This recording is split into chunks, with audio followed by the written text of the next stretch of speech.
私さ、せっかく悪いんだよね。照れないでよ。大丈夫でしょ。だって君弱いもん。 Halo semuanya, kembali lagi di channel yang seadanya ini. Kali ini gue akan membahas tentang pembahasan di chapter 225 sampai 233, yaitu tentang penyerangan di labirin. Di video ini bakal ada pertarungan antara Zegion melawan Dino, Beretta melawan Dino, lalu Zegion dan Dino melawan Zero. Jadi pokoknya intinya tuh nanti mereka akan menjadi sekutu. Lalu ada kedatangan Rimuru juga nanti di video ini. Nah, jangan lama-lama lagi, langsung kita gaskan. Tapi maaf, video ini tuh cuma bahasan tentang penyerangan di labirin pokoknya. Jadi agak gimana ya. Dan di sini juga gue cepatkan karena gue ngomongnya ya dicepatkan karena ya begitulah.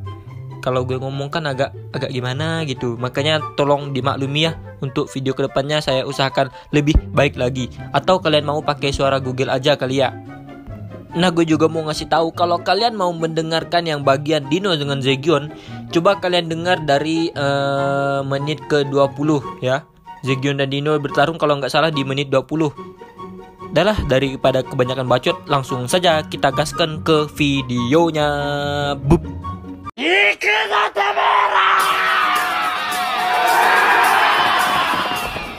Dengan wajah datar, Velda mengamati situasi perang di berbagai tempat. Karena bisa dikatakan hasilnya adalah kalah total. Dalam pertempuran di wilayah Milim saja, pasukan 200.000 malaikat diusir saat Vega dikalahkan dan hanya sekitar 10.000 yang tersisa. Sementara itu di tempat yang diperintah oleh Leon, hasilnya sama saja. Meskipun dia tidak bisa melihat situasi di dalam kastil yang terisolasi, Velda tahu bahwa Cagali sudah dikalahkan. Lalu, dia segera memberikan Evil Dragon Lord Azidahaka kepada bawahan Cagali yang disebut Footman. Fakta bahwa penghalang kastil masih berdiri berarti pertarungan masih berlanjut. Harapan hanya ada jika Dagruel yang menyerang kekaisaran suci Ruberios tempat Ruminas dapat dikalahkan.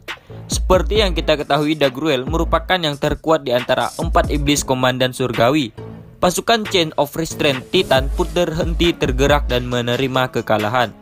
Tidak mungkin bagi Veldora untuk menang melawan Dagruel. Yang di pikiran Velda hanyalah bagaimana langkah selanjutnya. Sambil terus menganalisa kemungkinan yang dapat ditempuh dengan adanya Lucia, Milim dan 2 Algojo terakhir, Zero dan Mei, di mana mereka adalah potensi perang yang tersisa. Tujuannya yang sebenarnya adalah untuk mengalahkan Guy Crimson dan Chloe Obel yang memiliki kemungkinan untuk menjadi setara dengannya. Bahkan jika dia menghancurkan orang-orang terkuat di dunia ini, maka mudah baginya untuk membersihkan kekuatan yang tersisa. Velda pun menyuruh Lucia menyatakan pendapatnya. Tanpa ragu, Lucia pun menjawabnya dengan berniat untuk mengirim semua potensi perang yang dimiliki guna membunuh keduanya. Maksud keduanya ini adalah Guy Crimson dan Chloe. Karena dirasa saat ini Guy Crimson dan Chloe Obel sudah mulai kelelahan. Puas dengan jawaban si Lucia, Velda pun langsung memberikan kekuatan baru kepada Zero dan memerintahkannya untuk pergi ke tempat Guy. Namun seketika itu juga dia tersadar dan berpikir bahwa bukankah langkah yang diambilnya itu terlalu mudah dibaca. Selain itu, dia juga ragu tentang terbunuhnya Rimuru, sebab bawahan Rimuru masih terus bergerak tanpa keraguan. Dengan asumsi itu, Velda pun mulai berpikir untuk mengubah target. Seketika itu, manas Lucia pun nyeletuk. Apakah itu berarti ditempes? Celetukan itu benar-benar tak terduga dari Lucia yang merupakan manas terkuat. Meskipun Lucia ini tidak memiliki keterampilan tinggi, tapi kecerdasan Lucia sangat tinggi. Saat itu perubahan rencana pun mulai dijalankan, yaitu menyerang monster country Tempest. Velda pun segera menginstruksikan Zero untuk mengumpulkan semua pasukan yang tersisa dan bergabung dengan Dino. Tidak lupa dia pun membekalinya dengan skill utama, Evil Dragon Lord Azidahaka, dan menyuruhnya untuk segera menguasainya. Karena bahkan Ramirez Labirin Creation dapat rusak jika tidak mampu menguasainya karena terlalu besar ya. Zero pun segera pergi, yang diikuti Mei meninggalkan tempat itu. Hanya Lucia dan Milim yang tersisa. Kenapa Milim ada di singgasana si Velda? Karena Milim di sini pura-pura dikendalikan. Velda dengan tenang duduk di singgasananya. Di dalam benaknya jika Raja Iblis Rimuru masih hidup, tidak mungkin dia tidak akan bergerak ketika Ramirez dalam bahaya. Di sini Velda berniat memancing Rimuru keluar untuk menghabisinya karena Velda yakin bahwa Rimuru selamat. Velda meramalkan bahwa Rimuru mungkin tidak dapat dalam kondisi sempurna, atau mungkin Rimuru berpikir bahwa Velda akan bergerak untuk mengakhiri Guy maupun Chloe. Di tempat lain, Ciel dengan tenang berkata tentang betapa kuatnya Dagruel untuk bisa dikalahkan Veldora. Bahkan dia berasumsi bahwa dirinya pun tidak akan bisa menang melawan Raja Iblis Dagruel itu.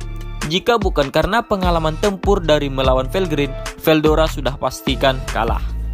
Tetapi dia cukup optimis bahwa Veldora akan menang, karena bagaimanapun juga Veldora diperkuat oleh tangannya sendiri. Tentu kepercayaan dirinya itu bisa dibenarkan. Pasalnya, Veldil Paradok milik Veldora telah mengubah gurun tandus menjadi hutan besar, dan dia juga bertindak terampil untuk tidak menimbulkan kecurigaan Velda. Atas dasar itulah, Ciel berpikir bahwa dia akan membiarkan Veldora mengambil sejumlah besar esensi sihir milik darinya.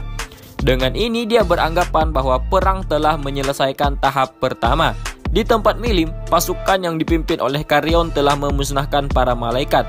Di sini Gupta juga berpartisipasi dalam pertempuran di Tempest. Di sini dia bekerja sama dengan Carrion lagi. Meskipun ada beberapa prajurit yang terluka dari bawahan Gupta, tetapi mereka segera pulih karena sejumlah besar ramuan tinggi sudah disiapkan sebelumnya. Tentu saja itu adalah kemenangan nyata di pihak Carrion. Perintah pun dikeluarkan di medan perang. Dengan ini, kemenangan di berbagai tempat telah dikonfirmasi kecuali di Tempest. Tapi, perubahan rencana Velda juga sudah diperkirakan oleh pihak Rimuru dan segera diantisipasi sehingga pertempuran di berbagai tempat telah berakhir dengan kemenangan. Dari pertempuran tersebut, kekuatan Velda bisa dibilang sudah tidak ada lagi. Ciel berasumsi tidak mungkin Velda memiliki senjata rahasia lagi, karena potensi perang terakhir yang dimilikinya telah berhasil dikalahkan. Namun, masih ada gerakan di setiap negara, karena malaikat yang bertempur melawan Carrion dan yang lainnya tiba-tiba menghilang bersamaan. Bahkan pasukan malaikat yang menyerang Eldorado, yaitu di tempatnya Leon, juga menghilang. Rupanya, mereka muncul dan menggabungkan semua kekuatan di Tempest. Jumlah mereka sekitar 600.000. Meskipun mereka kehilangan 400.000 dari 1 juta, itu tetaplah kekuatan yang besar. Bayangkan 600.000 malaikat menyerang Tempest. Maka pertempuran di Tempest masih akan berlanjut. Pasalnya semua pasukan Velda yang tersisa datang menyerang untuk menghancurkan Tempest. Ini sesuai dengan prediksi Ciel. Meskipun mereka menang di berbagai tempat, ancaman tentara malaikat masih tetap tinggi.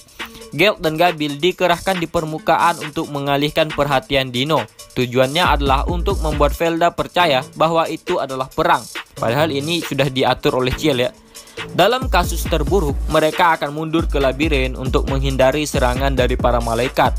Permasalahannya adalah ada batas dalam kemampuan Ramirez, yaitu tentang di mana ia dapat membuat pintu masuk terbatas. Dia tidak bisa masuk kemanapun dia suka, karena tidak mungkin memasuki labirin dari Tempest dan keluar ke Taman Alam di Republik Ulgracia.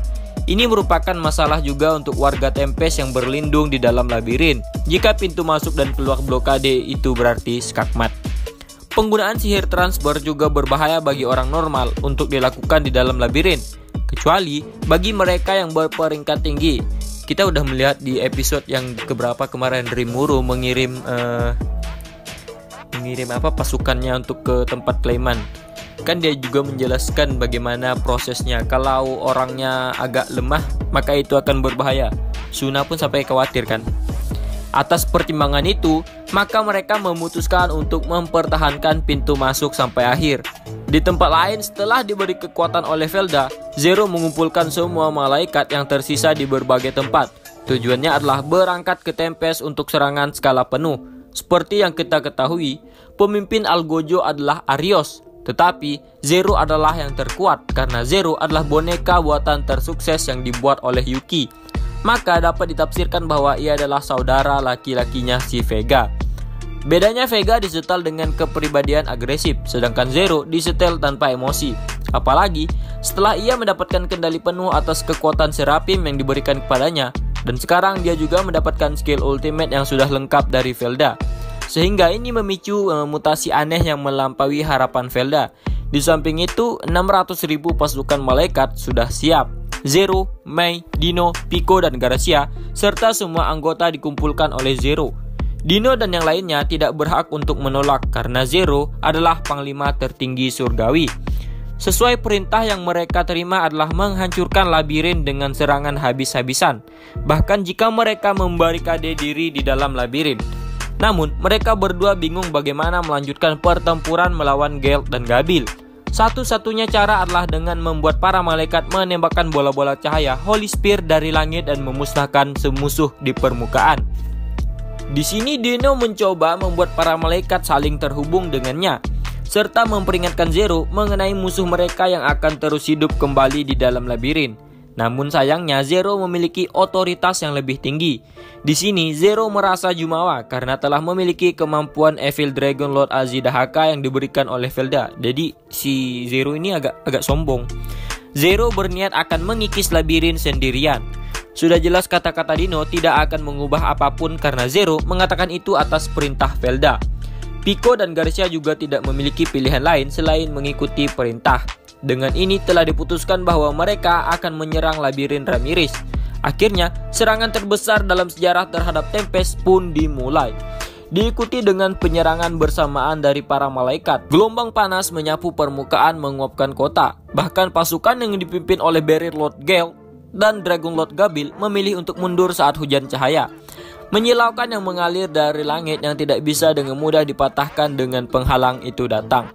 Jika tidak ada pertahanan dari kemampuan Gale, maka serangan itu akan menghancurkan segalanya. Pasalnya, malaikat yang disatukan oleh kehendak Mei menangkap target dalam garis pandang Mei dan menyerang satu titik secara bersama-sama. Serangan terkonsentrasi dari 600.000 malaikat, itu sangat menakutkan. Jika itu tidak dibubarkan oleh penghalang dari Gale, maka itu tidak akan mungkin dapat ditahan. Dia harus memuji Gale karena dia mampu menahannya sejenak. Bagian kota seketika berubah menjadi tanah kosong. Di sini, para malaikat menunjukkan gerakan teratur dan menjadi ancaman nyata bagi Tempest. Pasukan permukaan pun telah ditarik ke labirin. Lalu, Zero mulai bergerak ke labirin membawa Dino dan rekannya. Di sini Mei telah menunjukkan bahwa dia dengan mudah menang melawan orang-orang yang diakui kuat oleh Pico dan Garcia. Pico pun tidak punya pilihan lain selain mengakuinya. Bagaimanapun, Mei memang luar biasa dapat mengusir lawan seperti Gelt dengan mudah. Padahal itu sih memang rencananya ya. Pico mengikuti Dino dan yang lainnya masuk ke labirin. Ketika 4 orang memasuki labirin, itu adalah saat ketika rencana pengikisan labirin Zero dimulai. Zero pun terlihat di monitor ruang kontrol labirin. Ini berarti pasukan Zero sudah mulai memasuki labirin. Benimaru pun bergumam bahwa semuanya berjalan seperti yang direncanakannya. Mendengar itu, Ramirez pun mengangguk karena ini memang rencana mereka berdua dan sedikit bermain-main dengan situasi itu. Yang membuat Suna, Beretta, dan Zoe yang tegang dan serius memarahi mereka. Sedangkan untuk mempertahankan labirin, Ramirez dan Zegion setuju ditugaskan untuk mencegat mereka. Maksudnya di sini tuh Zegion itu langsung ditugaskan oleh Ramirez untuk mencegat mereka. Prioritas mereka adalah mempertahankan labirin sampai akhir. Benimaru pun mulai mengeluarkan instruksi mengenai strategi khusus. Gorzul dan Nezul yang dikalahkan dengan mudah dihidupkan kembali di lantai paling bawah dan mereka langsung ke ruang kontrol untuk beristirahat. Akhirnya, strategi pun dimulai. Namun, ketegangan masih menjalar ke bawahan Ramirez. Di sisi lain, Beretta bersikeras untuk ikut bertempur. Beretta pun segera berteleportasi ke samping Zegion. Pertempuran di dalam labirin pun perlahan menjadi intens. Sementara di lantai 60, Demon Golem menerima perintah untuk menyingkirkan penyusup dengan kekuatan destruktif yang luar biasa dimilikinya. Namun di depan Dino dan rekannya kekuatan seperti itu pun tidak ada gunanya. Dengan akar kemampuannya yang membentang sejak ia masuk, Zero berhasil mencuri bagian dari otoritas kekuatan labirin. Setelah itu dia berpikir untuk memusatkan dirinya dalam mengikis labirin dan menyelesaikan misi ini dengan cepat. Lalu Zero pun kembali ke ruang lantai 60 tadi sembari melepaskan kemampuan Ultimate Evil Dragon Lord Azidahaka dan mulai perambahan guna menebut labirin. Sebagai catatan ya, Evil Dragon Lord Azidahaka memiliki kemampuan untuk membuat klon tanpa batas dengan menyebarkan akarnya ke tanah. Tetapi Pada awalnya kemampuan penyerapan energi di sekitar itu berasimilasi ke lingkungan alam sekitarnya dan memungkinkan untuk meregenerasi dirinya secara tak terbatas sebagai bagian dari alam. Dengan ini, lingkungan yang energinya dihisap akan kosong dan hancur, sehingga memungkinkan Zero menjarah otoritas labirin. Jika itu terjadi, Zero akan dapat mencuri kekuatan Ramirez, yaitu labirin creation. Dengan ini, Zero yakin akan kemenangannya. Zero pun mulai memusatkan pikirannya untuk mengikis labirin. Dino dan Pico merasa tidak nyaman karena terlalu banyak diperintah oleh Zero. Dalam kasus ini, melarikan diri juga sudah bukan pilihan. Dino dan Pico pun langsung pergi ke sisi lain. Mereka pun sampai ke lantai ke-70. Namun seperti yang mereka harapkan, tempat itu pun kosong. Sepertinya Adalman telah pergi ke medan perang karena jika tidak mereka akan kesusahan. Nah, di sini Adalman kan diperintahkan Rimuru untuk membantu Shion, yaitu dikirim ke negara Ruminas kalau nggak salah. Mereka pun lanjut ke lantai 71. Lantai yang seharusnya ramai ini pun juga kosong. Kemudian tiba-tiba struktur lantai pun berubah diiringi suara tawa Ramirez yang menggema. Lalu 4 bayangan pun muncul, Gabil, Gelt, Beretta, dan kemudian Zegion. Nah, di sini posisinya si Dino ini kaget ya, karena ada Zegion, Beretta, Gelt, Gabil. Iya betul. Lalu si Dino pun ini menyarankan untuk bertarung 1 lawan 1 guna mengulur waktu untuk Zero. Jika mereka langsung bertempur, maka pihak Dino dapat dipastikan kalah, terutama Dino. Dia bahkan tidak akan bertahan lebih dari beberapa menit. Benimaru dan Ramirez pun menyetujuinya. Sepertinya pihak Benimaru dan Ramirez juga ingin mengulur waktu. Maka pertarungan dalam format 1 lawan 1 pun dimulai. Pertandingan pertama adalah Gabil versus Pico. Pertarungan ini menjadi pertempuran udara karena keduanya mampu bergerak bebas di ketiga dimensi. Ini menjadi menarik karena mereka berdua menggunakan tombak. Pico pun sedikit kewalahan sebab Gabil mungkin memiliki kekuatan dari Demon Lord yang bangun. Sebenarnya Heaven's Judgment Pico adalah kemampuan yang bisa memproduksi luka masa lalu dari musuh yang sebelumnya dikalahkan. Namun Pierrot Star milik Gabil memiliki efek takdir perubahan yang membatalkan kemampuan Pico. Sebenarnya Pico masih memiliki kekuatan tambahan, namun tanpa alternatif lain, jadi ia memutuskan untuk mengakhiri pertandingan dalam pertempuran jarak dekat. Lalu Ramirez pun menghentikan pertandingan pertama dengan hasil seri. Namun, ada perbedaan besar di antara mereka. Gabil dipenuhi dengan luka di sekujur tubuhnya dan tidak bisa bertarung lagi. Di sisi lain, Pico hanya berpura-pura mengalami kerusakan parah. Lalu Pico mulai beristirahat dan Dino mengalihkan perhatiannya ke Garcia.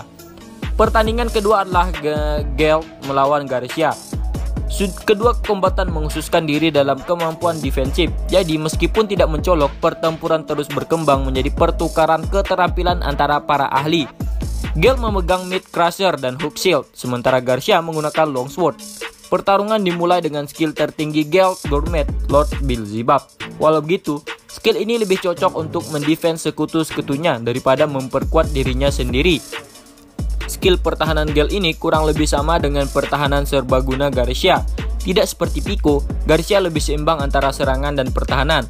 Garcia memiliki kekuatan ofensif lebih dari Gelt yang seharusnya memberinya keunggulan. Namun, Gelt dengan mahir menghalau serangan Garcia dan perlahan membuat Garcia jatuh. Pertarungan Gelt dan Garcia tampak biasa-biasa saja. Tidak ada pihak yang menggunakan mantra atau gerakan khusus. Namun, Benimaru merasa lancang untuk menghentikan pertarungan. Akhirnya pertarungan itu mencapai klimaksnya. Gelt dan Garcia terlibat dalam pertarungan pedang yang intens. Mereka yang menonton terpesona oleh tarian yang indah sekaligus mematikan itu. Lalu mereka berdua pun berhenti sejenak. Lalu tiba-tiba Garcia mengakui kekalahannya. Suara Ramirez pun bergema mengumumkan hasilnya. Dengan demikian, pertandingan pasangan kedua juga berakhir. Lalu Dino melangkah maju. Namun kakinya terasa berat dan Gelt pun mundur digantikan oleh Beretta dan Zegion sekaligus. Meskipun Dino mengeluh dalam benaknya, namun dia tidak bisa berbuat apa-apa karena lawannya adalah Beretta dan Zegion. Nah, Beretta dan Zegion ini hampir yang terkuat lah pokoknya di labirin ya. Jelas mereka bukan lawan yang bisa dibenangkan oleh Dino. Setelah bertarung dengan Zegion sebelumnya, Dino merasakan kekhawatiran. Namun, Dino tidak punya pilihan waktu untuk khawatir tentang itu. Walau sulit, dia mencoba untuk mengelur waktu. Dino dengan enggan pun bersiap untuk bertarung. Pada saat itu, Ramirez pun mengatakan kalau isolasinya sudah selesai. Mendengar itu, orang-orang di sekitarnya pun mulai panik. Pasalnya, support dari labirin tidak ada lagi. Itu artinya jika seseorang mati, maka dia tidak bisa dibangkitkan kembali. Lalu Ramirez mengirim sinyal ke semua sekutu yang mencegat Dino dan yang lainnya di lantai 75 bahwa semuanya berjalan sesuai rencana. Setiap orang yang menerima sinyal tersebut pun tampak menerimanya sebagai hal yang wajar. Di lain tempat, Zero secara bertahan memperluas perambahan labirin. Tingkat penyerapan telah melewati 90%. Tidak ada perasaan bahagia di dalam dirinya. Yang dia tahu hanyalah menyelesaikan tugas yang diberikan kepadanya. Jika musuh memperoleh keabadian di dalam labirin, maka mereka harus menyingkirkannya. Itu adalah rencana Felda dan itulah mengapa skill utama Evil Dragon Lord Azidahaka ada. Itu adalah kemampuan yang awalnya diciptakan untuk melawan labirin. Kemampuan yang dapat menunjukkan dominasi tertinggi di sesuatu daerah. Itulah mengapa labirin Ramirez pun tidak bertahan oleh skill Zero tersebut. Jika dia merebut labirin, dia juga akan dapat menangkap semua otoritas di dalamnya. Tiba-tiba terdengar suara yang menggema yang berkata, "Jangan terlalu jumawa, ketahuilah bahwa orang-orang sepertimu tidak akan bisa menjatuhkan labirin ini." Seketika kesadaran Zero menangkap sesuatu yang biasanya mustahil untuk deteksi. Kampret. Itu adalah seekor kupu-kupu dengan cahaya yang indah berkibar di langit. Kemudian, siluet kupu-kupu itu perlahan-lahan berubah bentuk menjadi sosok prajurit yang dilindungi oleh admantet hitam pekat. Zero berpikir bahwa bocah lelaki itu datang untuk mengungkapkan diri karena dia takut terperangkap di dalam. Zero tidak menyadari bahwa kata-kata bocah itu terdengar seperti dia telah menyadari rencana Zero.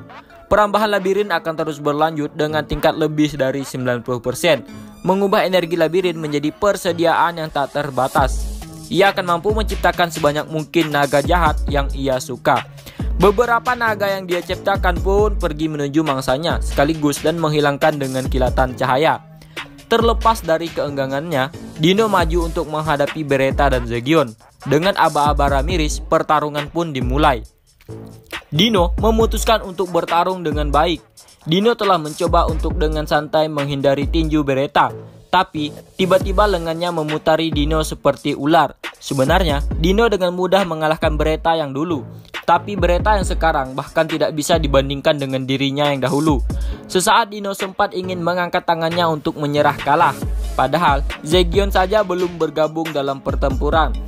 Karena tenggelam dalam pikirannya, Dino tidak menyadari bahwa tanah di bawahnya telah berubah menjadi rawa. Sampai semuanya sudah terlambat. Kakinya sudah tenggelam ke tanah. Beretta telah memanipulasi bumi. Tanah pun membeku dan berubah menjadi logam cair.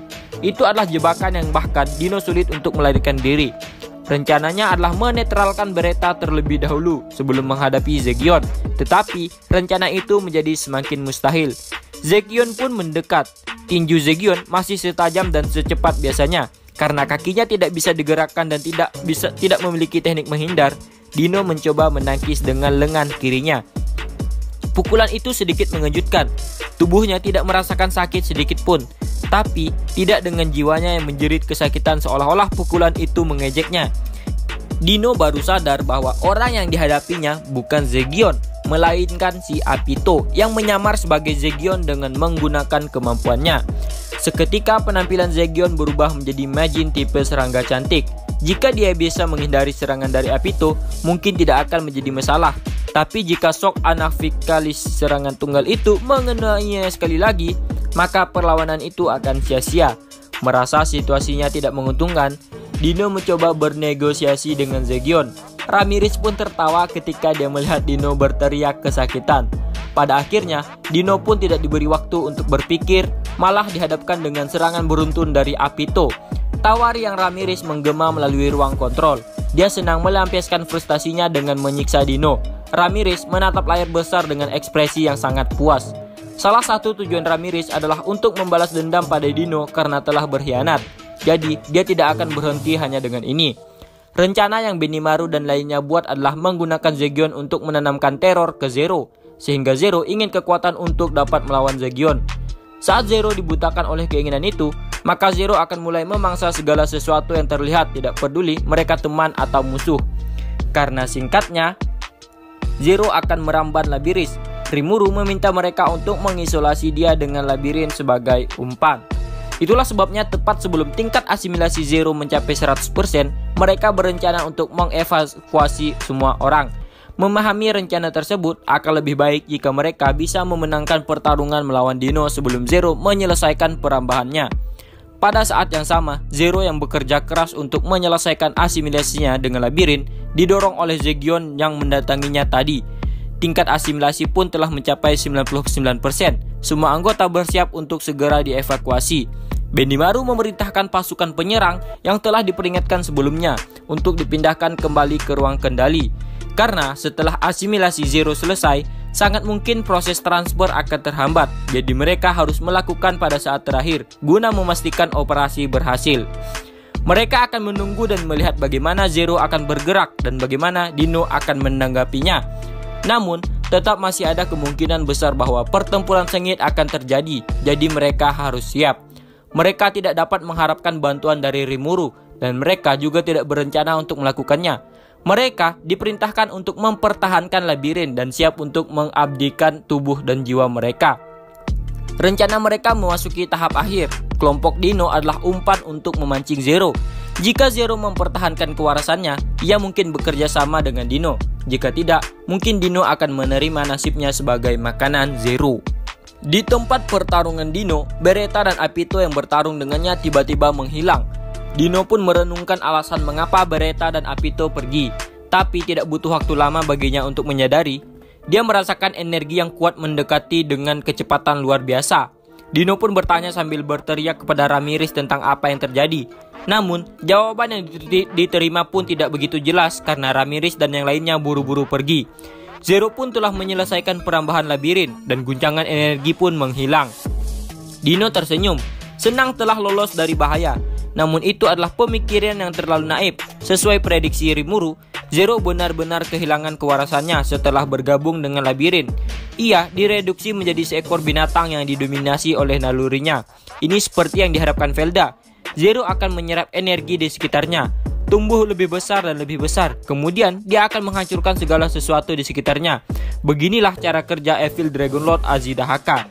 Semakin kuat medium aktivasinya, maka semakin kuat pula amukan Evil Dragon Lord Azidahaka. Selain itu, labirin akan berfungsi sebagai cadangan energi yang sangat besar.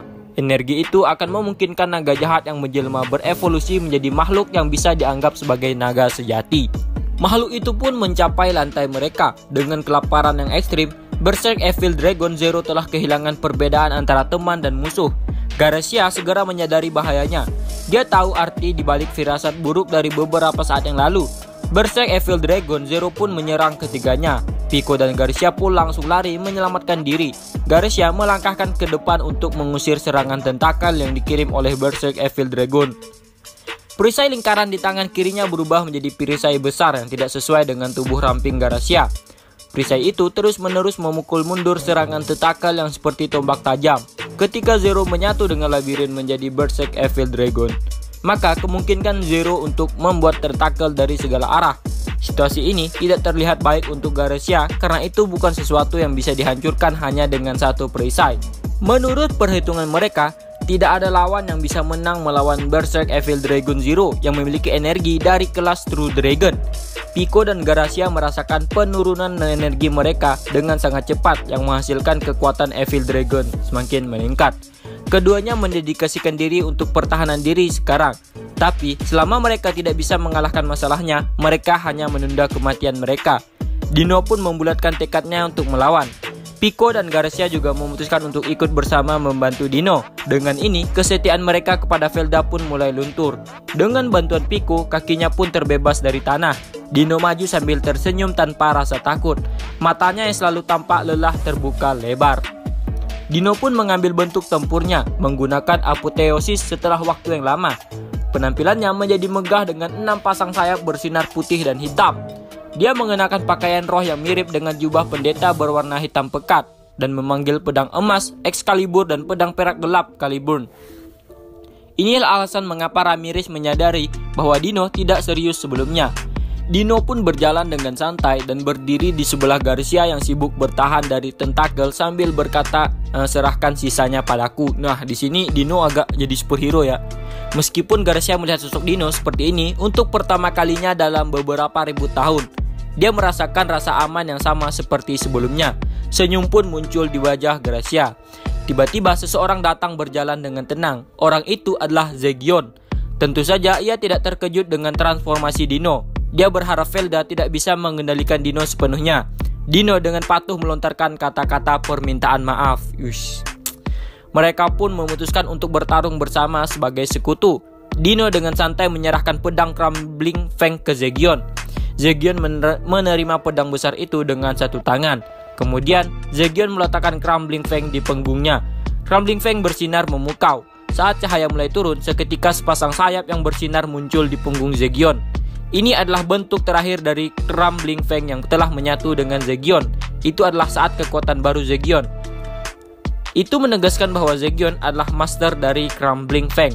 Kemudian dia menyerahkan sesuatu yang dipegangnya ke Pico. Itu adalah Mini Dora, Gaia. Sebelum Zegion datang untuk mengalahkan Zero, dia menjaga dan melindungi Gaia di dalam labirin. Itu siapa sih Gaia? Itu adalah naga peliharaan Lord Evil si Milim, dan memintanya untuk memperlakukannya dengan baik. Dengan panik dan sedikit mengeluh, Pico pun bertanya kenapa itu aku. Tapi bisa dikatakan peran itu cocok untuknya. Lagi pula hanya dia yang tersedia saat itu karena Garcia sedang sibuk berjibaku menahan serangan Zero. Bahkan ketika mereka sedang berbicara pun serangan tentakel belum berhenti. Dino menangkis semuanya. Orang-orang tersisa di dalam labirin pun sudah bersiap. Begitu juga Dino dan Zegion. Berikutnya adalah giliran mereka untuk melakukan serangan balik. Dino dan Zegion mereka berdua bertempur melawan Mad Evil Dragon Zero dan menangkis serangannya. Tujuan pertama mereka adalah keluar dari labirin atau dengan kata lain, keluar dari tubuh Zero. Dino sedikit mengeluh ketika membabat klon Zero menggunakan Deep Bullet. Karena Zero yang telah bersatu sepenuhnya dengan labirin dapat melipat gandakan dirinya sendiri tanpa batas. Masing-masing klon ini memiliki kekuatan yang sama dengan Zero sebelumnya. Ditambah lagi, mereka bisa bangkit kembali. Bahkan jika Dino dan Zegion mengalahkan klon, mayat-mayat akan beregenerasi kembali. Selama labirin adalah bagian dari tubuh utama Zero, ia dapat menggunakan energinya sebanyak yang ia butuhkan. Zegion memperingatkan Dino sambil mencincang Zero dengan bulunya yang berkilau. Itu adalah keahlian barunya, Collapsing Feather Kuzuha, melumat musuh menggunakan getaran dari dua sayap. Dengan mengarahkan gelombang frekuensi tinggi ke suatu arah, ia memotong semua yang disentuhnya. Diikuti dengan Alhaven Vision yang menyerang ke segala arah. Zegion yang sekarang tidak memiliki titik buta. Ia adalah penjaga labirin terkuat. Energi Dino sangat besar, bahkan melebihi energi Zegion. Tapi itu bukan berarti dia tidak pernah kehabisan energi. Meskipun itu bukan masalah baginya, bahkan jika dia menggunakan ribuan Deep Bullet, situasinya menjadi berbeda ketika musuh mampu menyerang semua. Zero mampu menghidupkan kembali klonnya sampai energi labirin habis. Semua bergerak di bawah kendalinya. Tubuh Mad Evil Dragon Zero yang merupakan labirin itu sendiri adalah daerah yang sepenuhnya terisolasi. Tidak ada kontak yang dapat dilakukan, apakah itu dengan telepati atau transmisi pikiran. Namun, karena Rimuru telah memprediksi situasi ini, rencana balasan pun disiapkan. Kali ini, mereka dapat melakukan kontak dengan dunia luar melalui Zegion. Dengan menggunakan Zegion dan Rimuru Soul Hellway, mereka dapat bertukar informasi. Soul Hellway inilah yang akan menjadi kunci pelarian mereka dari tubuh Mad Evil Dragon Zero. Di barisan depan, Zegion dan Dino berjalan berdampingan, mengurus semua rintangan. Di tengah, Pico berjalan bersama Gaia dan Garcia bertugas membela dan waspada terhadap punggung. Menghemat energi sebanyak mungkin dan menghalau serangan hanya dengan menggunakan pedang, itu lebih sulit dari yang mereka kira. Namun mereka harus melakukannya. Masalahnya adalah beberapa energi banyak yang butuhkan. Ramirez dan yang lainnya di ruang kontrol juga melakukan yang terbaik untuk menghadapi situasi ini. Karena Dino dan yang lainnya sekarang adalah sekutu, mereka juga harus dikeluarkan dengan aman dari tubuh Zero. Sehingga sebuah lubang besar harus dibuat di dinding. Karena sangat berbahaya untuk memindahkan mereka dalam situasi yang tidak stabil. Dino dan yang lainnya telah mencapai area yang diperintahkan Ramirez kepada mereka. Yang harus dilakukan sekarang adalah bertindak dengan sinyal. Ramirez mulai menjelaskan kepada mereka skenario pelarian diri sekaligus serangan balik. Sekarang yang perlu mereka lakukan adalah mencocokkan waktu mereka dan menerobos dinding. Selain Zegion yang terhubung dengan Soul Hellway, yang lain tidak benar memiliki pijakan di Hyperscape. Jika mereka terjebak oleh perbedaan fase Hyperscape, tidak ada yang tahu di mana dimensi mereka akan berakhir. Bahkan, awakened level Demon Lord Pico dan Gracia akan mengalami kesulitan mempertahankan keberadaan mereka di dalam hyperscape itu. Saat itu, Zegion mengeluarkan sebuah benda dari Space Storehouse dan menyerahkannya ke Dino. Itu adalah sebuah bola bulat kecil. Setelah persiapan selesai, dengan sinyal Ramirez, mereka berempat pun melepaskan kekuatan mereka. Dino memiliki kemampuan tersembunyi. Salah satu keterampilan ultimate tertua, Fallen King Lucifer. Kekuatannya adalah campuran dari King Lucifer Prideful Guy dan Evil King Wrathful Milim. Namun, dibandingkan dengan kemampuan Guy dan Milim, itu masih di bawahnya. Dino mengerti bahwa Fallen King Lucifer tidak akan memiliki arti di depan Guy dan Milim. Saat dia mengaktifkan ultimate skill Fallen King Lucifer, Dino pun sadar bahwa skill malaikat adalah penanda untuk kontrol pikiran secara sistematis yang berbeda dengan keterampilan iblis. Dino sekarang telah mengkonfirmasi Fallen King Lucifer miliknya menjadi Slothful King Belphegor dan sepenuhnya lolos dari kendali. Dengan menembus-nembus dinding luar labirin, Dino pun telah melompat keluar ruang terpisah. Begitu berada di luar labirin, dia pun sudah selesai mengambil tindakan balasan dengan Slothful King Belphegor for Justice King Michael menggunakan Fallen King Lucifer. Meskipun karakternya busuk, Dino masih cepat dalam bekerja. Meskipun dia terpisah dari Zegion, dia bisa mendengar Ramirez. Dengan kata lain, dia telah sepenuhnya berhasil melarikan diri dari tubuh Zero. Karena Diablo dan Benimaru dan yang lainnya sudah dalam keadaan siaga, sehingga Zegion dengan cepat pergi ke lokasi mereka. Zegion berdiri sedemikian rupa sehingga mereka membuat segitiga sama sisi. Dino dengan cepat memahami tujuan rencana dan perannya untuk memusnahkan Zero dengan serangan terkuat. Dino pun juga pergi ke posisi mereka karena ritualnya membutuhkan 4 orang, sehingga itu akan membentuk ruang 3 dimensi. Artinya itu adalah lingkaran sihir dimensi yang jauh melebihi lingkaran sihir tipe laminasi. Zero pun terjebak dalam ultimate barrier karena mereka bertiga kesulitan untuk menyesuaikan waktu mereka dengan Dino. Jadi mereka memutuskan untuk mengikuti gerakan Dino. Lalu Dino berkonsentrasi untuk melepaskan serangan terkuatnya. Seketika 6 pasang sayapnya bersinar ketika ia memfokuskan semua energi spiritual dan magis dari sekitarnya ke dalam ke dalam pedang kembar, maksudnya Fallen Crusade. Maka bila lampu putih dan bayangan hitam ditembakkan dengan indah berpotongan di dalam tetrahedral, sehingga cahaya pamungkas yang tidak berwarna memenuhi penghalang utama. Namun serangan terhadap Mad Evil Dragon Zero tidak berakhir di sana. Saat serangan Dino berpotongan, semua serangan super spesial mereka pun diluncurkan, mulai dari The End of the World, Dimension Storm, dan Important Acceleration. Dengan pengaturan waktu yang sangat bagus, keempat skill melebur menjadi satu dan menghasilkan kehancuran yang tinggi. Meskipun itu berada dalam penghalang utama, gelombang yang akan bocor akan cukup untuk menghancurkan permukaan. Namun bahkan dengan kekuatan seperti itu pun tidak bisa sepenuhnya memusnahkannya. Seperti yang diperintahkan nalurinya yang jahat, Zero menggunakan kekuatan dan napas terakhirnya untuk merentangkan salah satu tentakelnya. Di sini, Gracia bereaksi paling cepat. Dia menarik Pico ke arahnya dan melemparkannya ke Dino. Dia melindungi Pico dari tentakel dengan tubuhnya sendiri. Dia tahu itu adalah batasnya. Saat tentakel meraih Gracia, itu menyeretnya ke penghalang utama. Dino pun menghentikan Pico yang akan melompat masuk untuk meraih Gracia, karena kekuatan dalamnya tidak akan membuatnya bertahan. Dia menyesal, tetapi tidak ada yang bisa dilakukan saat Dino hendak mulai mentransfer kekuatannya ke Pico. Sebuah suara terdengar di sakunya. Itu adalah bola bulat kecil, memancarkan cahaya terang. Bola yang diterima Dino sebelum rencana dari Zegion, lalu bola itu melayang di ruang yang terpisah dan bersinar untuk sesaat. Dan kemudian membentuk sosok manusia menyerupai sosok seorang gadis dengan rambut perak yang kebiruan. Kemudian sosok itu pun langsung meloncat menuju penghalang utama dan mencoba menyelamatkan Gracia. Alasannya, Gracia masih bisa bertahan adalah karena Gaia memeganginya. Gracia membelai Gaia yang menempel di dadanya sambil menunggu saat terakhirnya. Namun sepertinya ini tidak akan terjadi. Tiba-tiba Demon Lord Rimuru datang sambil memperkenalkan dirinya dan melesat keluar. Gila sih, Rimuru langsung datang cu. Gracia tampak gugup dan kehilangan kata-kata sehingga tidak bisa berbicara dengan benar. Rimuru telah menyelamatkan Gaia dan Gracia dengan aman sehingga yang tersisa hanyalah menunggu badai menjadi tenang. Rimuru berkata kepada Gaia bahwa dia bisa saja berubah menjadi spesies naga asli. Lalu dengan jeritan energik, Gaia pun meloncat keluar dari penghalangnya. Kemudian, setelah terkena energi kepadatan tinggi di luar penghalang, dia membusuk dalam sekejap. Bola yang mewakili Gaia pun terpecah, itu berarti Gaia telah hancur. Di sini, Rimuru malah membimbing Gaia untuk bunuh diri. Walaupun dia tidak bermaksud seperti itu, lalu Gaia pun benar-benar berubah menjadi naga yang sebenarnya.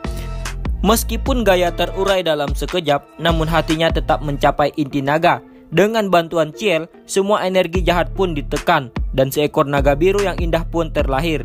Tidak seperti Veldora dan yang lainnya, ia memiliki bentuk yang panjang dan ramping seperti naga timur. Itulah sang naga kelima, naga bumi Velgaia lahir. Energi destruktif pun menghilang dari sekitarnya, begitu juga penghalang utama. Naga yang cantik lahir dan ancaman pun telah menghilang. Nah, itulah pembahasan tentang invasi ke labirin Ramirez. Itu dari chapter 225 sampai 233. Ada beberapa chapter tuh, 8 atau 9 chapter. Jadi untuk video selanjutnya tuh kita bisa fokus ke pertarungan antara Rimuru dan yang kawan-kawan. Jadi tidak ke invasi labirin lagi begitu. Makanya aku habiskan. Makanya video ini agak panjang durasinya. Dan sampai di sini dulu videonya. Tunggu video selanjutnya. Sampai jumpa.